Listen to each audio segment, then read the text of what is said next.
All right, season 1.5 is almost upon us. It's coming tomorrow. By the time you guys see this, it'll probably be out. But we've got the official patch notes now. I was going to go over the leaked ones, but I decided to wait just in case. They were different. They're basically the same. In fact, I think they're the exact same. But either way, we're going over the official ones now. So these are 100% legit. I think these patch notes are pretty spicy, so I think some people are not going to be happy with some of it. But I think overall, I think it's good. I've gone through it like twice now, and I think they're overall pretty good changes. So the Vanguards, Captain America. Steve will receive some enhanced survivability. His vibranium energy saw will feel smoother, and his ultimate ability will be more attainable thanks to reduced energy costs. So he can now shield himself mid-leap, so while he's in the air, which is actually massive because that's kind of when I usually went for him, is when he was jumping, because I knew he couldn't block it. So that'll be a lot tankier. Increased vibranium energy saw's projectile speed from 60 meters per second to 80, with the ricochets going from 100 meters per second to 150. Reduce the energy cost of his ultimate from 3100 to 2800. Enhanced combat Captain America's combat experience by separating Sentinel Strike from melee attacks. Captain America will be able to use melee attacks while his shield is thrown, or during the team-up ability charged Aegis state to activate the first 2 hits of Sentinel Strike. Additionally, while airborne, using melee attacks will no longer trigger the Super Shoulder Slam ability. So I don't play Captain America at all. In fact, I've never tried him. He's the only character I haven't tried, so I don't know exactly what all this means, but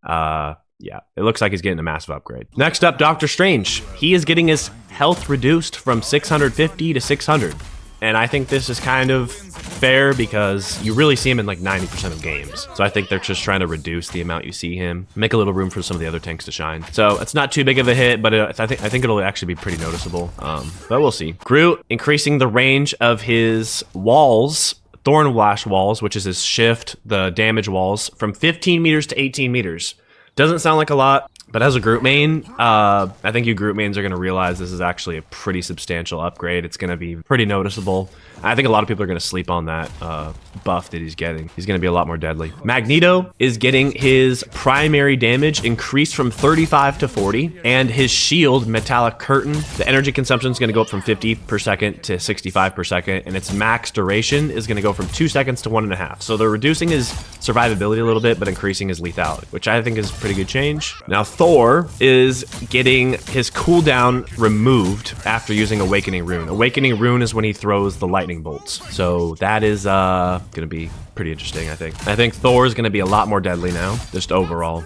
He's gonna be insane. Venom, he will enter the fray more menacing than ever, heightened threat upon entering the battle, and a leaner energy appetite for his ultimate ability. That's why I don't read these parts, they're kind of weird. Adjust the knockback effect of his frenzied arrival, which is his dive from vertical to inward with an inward knockback angle of 75 degrees. So what that means is when he dives, instead of knocking you upward and out a little bit, it's actually gonna pull you in towards him, which is actually, that seems pretty substantial to me. I don't play Venom very much, but yeah, that seems pretty substantial.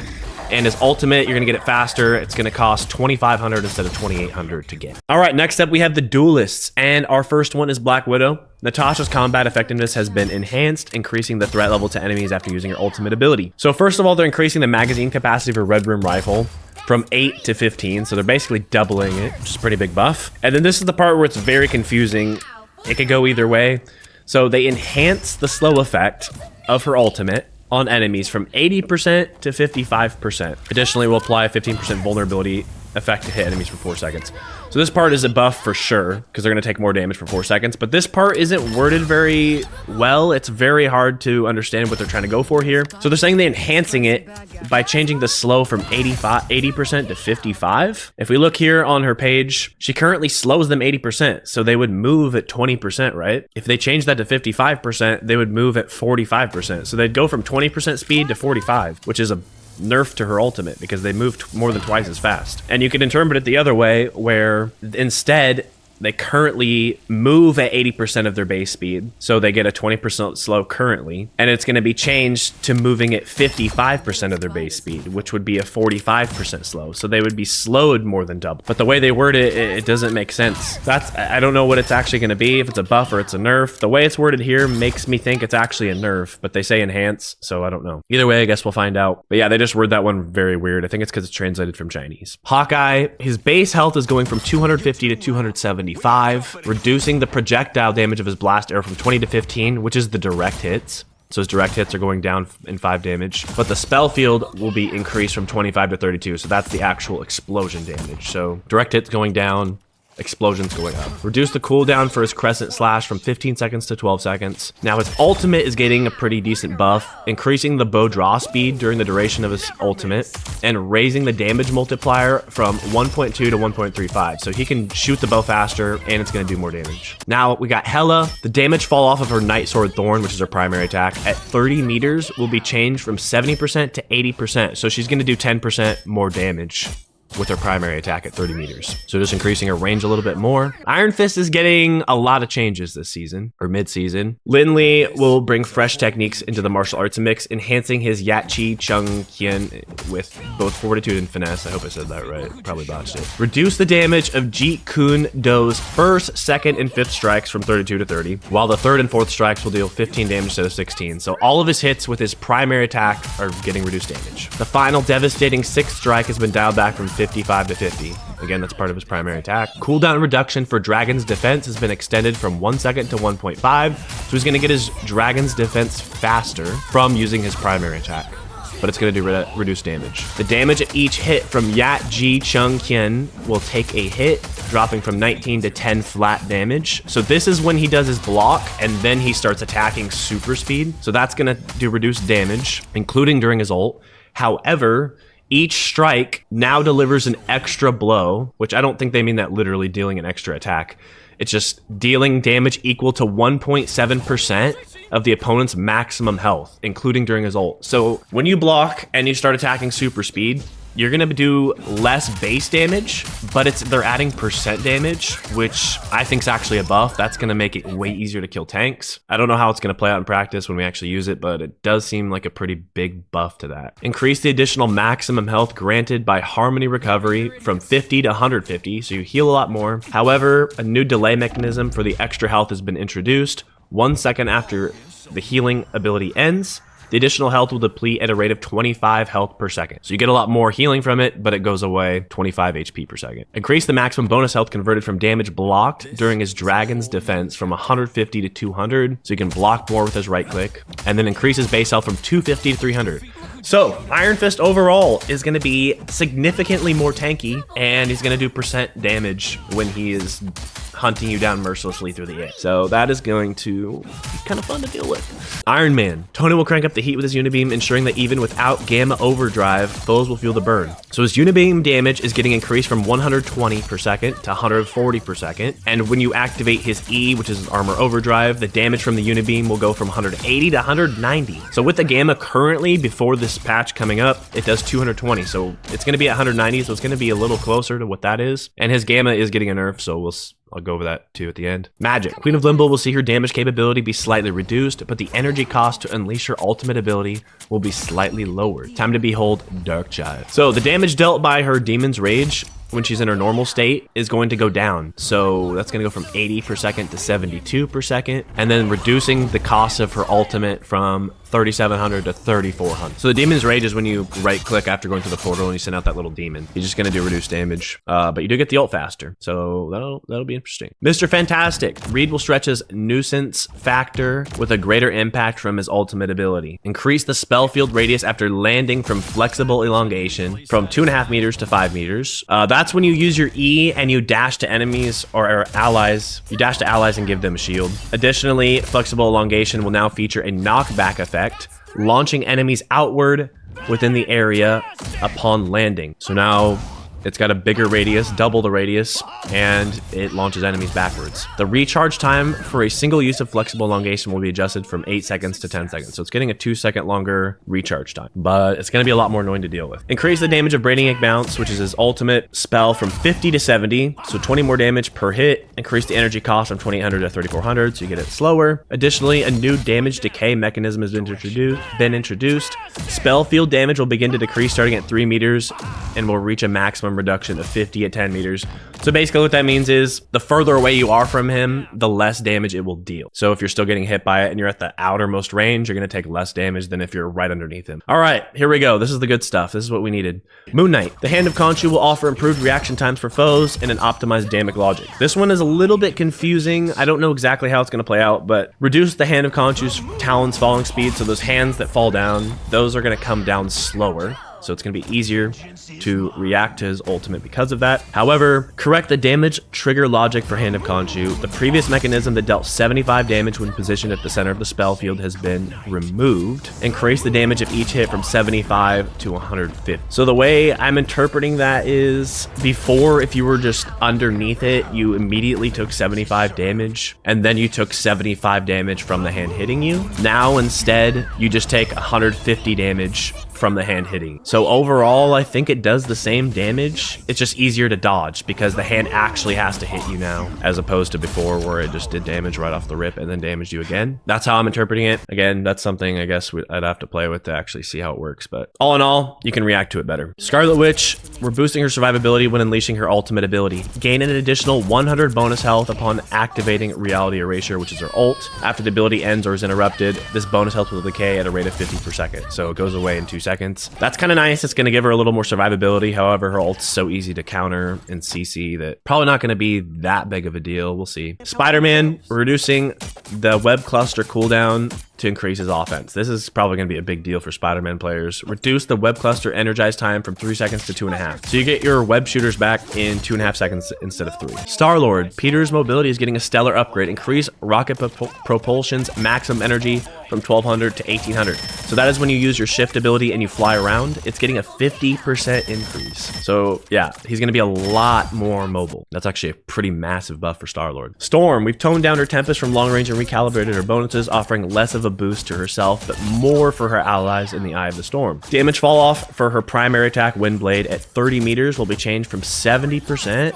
to 60%. So it's going to deal 10% less damage at the farthest ranges. Reduce Storm's damage increase from Thunder during weather control from 16% to 12%. However, the damage increase for allies within range has been increased from 8% to 10%. So you buff yourself less, but you buff your teammates more. So they're trying to make her a little more supporty-ish instead of just making herself extremely cracked. Seems kind of fair. Reduce Storm's damage increase from enhanced Thunder during weather control from 30% to 25%. So this first change is when you just have the electric, thunder, whatever buff on just by default. The second one is when you press the E and buff it, so you're going to get less damage increase for yourself. And surprisingly, no changes to her ult. I guess not so surprisingly because it has the team up with Johnny Storm, Human Torch.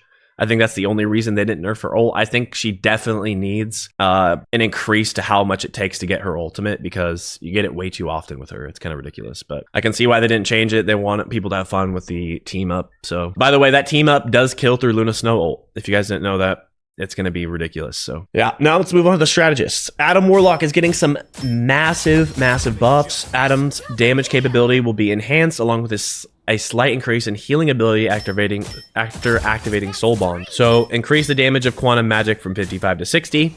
Additionally, the damage fall off at 40 meters will be changed from 50% to 60%. So at 40 meters, instead of dealing 50% of your damage, you'll deal 60%. It's a 10% increase. Pretty big deal. And the damage is already going up anyways to 60. Increase the healing amount provided by Soul Bond to linked allies from 10 per second to 15 per second. So that's a pretty big deal as well. Cloak and Dagger. Here's what everybody and their mom wanted for this season. Survivability and healing ability during the activation of their ultimate will be increased, while the frequency, duration, and intensity of the ultimate has been reduced. Additionally, Tyrone's threat level will be enhanced. All right, so the energy cost to activate their ultimate will be increased from 3,400 to 4,000, well deserved. The healing amount from each segment will be increased from 220 per second to 250, so they actually heal more now. The duration will be reduced from 10 seconds to 8 seconds, so each wave, each dash is going to last 2 seconds less. And the pause time between segments decrease from 1 second to 6.67 seconds. So you dash faster now. Each dash is going to be faster, basically. So it's going to be harder for Magneto to hit you, theoretically. Now, the healing effect from each segment will not stack. So you can't stack the waves anymore. When overlapping, only one healing effect is applied. Additionally, camera control is unlocked during the activation of Eternal Bond, their ultimate. All right, so I looked at a video someone already made, a short or something, a TikTok, I think. And the total duration of her ult from the initiation all the way till the healing effect goes away goes from like 15 seconds down to like 12 seconds. So it's like a 3-second nerf or something like that. And then you can't overlap the healing anymore. Cloak, they increase the vulnerability inflicted on enemies by his right click, his blind. Terror Cape from 20% to 28%. That's actually a pretty big deal. So those are some interesting changes. That's going to be nice not to have that up so often. Invisible Woman, reducing the frequency of her ultimate, increasing the ultimate cost from from 4,000 to 4,300. Her ult wasn't as big of a deal. I think it's Cloak and Daggers, definitely. So it's fitting, I think, that they only increased it by 300 as opposed to like 600. Loki, increasing the energy cost of his ultimate from 3,400 to 4,000. So that's a 600 increase. And then they're increasing the charges of his primary attack from 10 to 12, so you get a little more ammo to use. Luna Snow, reducing her ultimate frequency. So her ult goes from 4,000 to use up to 4,500, so it's a 500 increase. So all the sustain healing ults are getting a cost increase, which I think is definitely needed. They definitely need to be super impactful, so I'm glad they didn't nerf like their actual capabilities other than Cloak and Daggers a little bit. But they definitely were coming in way too often, and it just created a lot of stalemates where it was just really slow matches. So I'm glad they decided to do those changes and not actually nerf the ult itself. All right, team up abilities. Atlas Bond will be enhancing the capability of Luna Snow's side of this team up ability. So when you have Iron Fist on your team and you're Luna Snow, increase the healing amount of Frozen Chi from 50 to 75 and the slow effect on enemies from 20% to 30%. That's a pretty big deal. They're really trying to make Iron Fist, I think, played a lot more this half season, and he definitely will be. Dimensional shortcut, we're increasing the sustained combat capabilities of Black Panther and Psylocke. See, when I read this, I actually took it as a nerf, but I guess maybe it is a buff. Reduce the rewind time from Psionic Disc from 5 seconds to 3. So you only rewind 3 seconds now instead of 5, which is a nerf in my opinion. Additionally, the conversion ratio of lost health to blue armor will be increased from 0.5 to 0.8. So you actually heal more, but you rewind less. So I guess maybe it is a buff. But then this is the exact same change for the Black Panther side of it. 5 seconds to 3, and then the conversion is 0.5 to 0.8. Gamma Charge, something everybody wanted as well.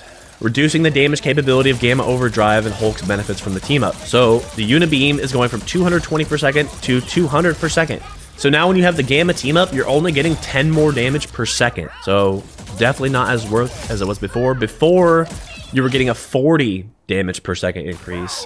Now you only get 10. Reduced Hulk's team up anchor health bonus from 150 to 100, so Hulk's losing 50 HP from that. Lunar Force, this is the team up with Moon Knight and Cloak and Dagger. Moon Knight will now heal 25 health per second while he's in the team up. After he activates it, he goes invis, and he heals 25 health per second. And then finally, we have Symbiote Bond. Penny Parker and Spider-Man will enjoy enhanced survivability thanks to suit armor expulsion enhancements. So Spider-Man's suit expulsion duration goes from 4 seconds to 1, so it lasts a quarter of the time, but they replaced the 50% damage reduction with a new invincibility effect. So now when he activates this, he's invincible for 1 second, which means he can counter every ult in the game. So Iron Man hits him with his maximum pulse, he just activates that, and you just time it right, and you don't take any damage. That's a pretty big buff in my opinion. And people kind of used it for combo damage anyway, so the 4 seconds wasn't really necessary. People kind of just canceled it out just to get the extra damage anyway. Reduce Penny Parker's armor expulsion duration from 4 seconds to 2. Replace the 50% damage reduction effect with a new invincibility. So yeah, she's getting it 50% instead of 25%, and she's still getting to be invincible. So she's invincible for 2 seconds. That's going to be a pretty big deal for her. Yeah. And those are all the patch notes. Well, the balance changes at least. I think those are pretty interesting. I think some of these characters are going to be very, very scary to deal with. Mostly Captain America and Thor and Venom are going to be very terrifying. And Iron Fist is going to be a menace. Iron Man's going to be a pretty big deal as well because you're not going to need the Gamma anymore and he's going to be almost as good. So, yeah, let me know what you guys thought down below in the comments. Thanks, guys, for watching. Catch you next one. Peace out.